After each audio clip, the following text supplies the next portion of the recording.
to tell me how to live life? And these times it feels like nobody's right, yeah. So I'ma figure out what else we succeed, and then invest all of my time into that and proceed.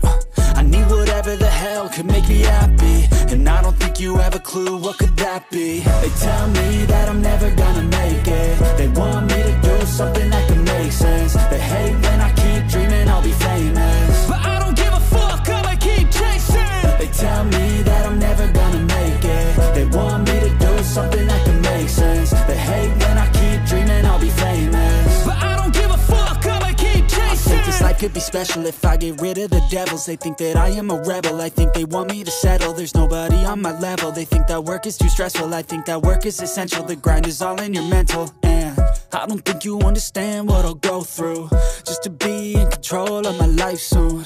All the negativity, man, I'm immune. I don't really need a mask with all I've been through. I've been making changes for the ages.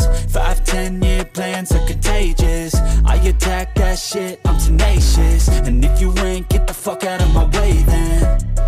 Got one life, I won't regret it. I will fight until I get it. I'll look back one day from heaven and say, damn, I learned some lessons. And say, damn, I have no questions. I had fun in every second, and the journey was a blessing, yeah. They tell me that I'm never gonna make it. They want me to do something that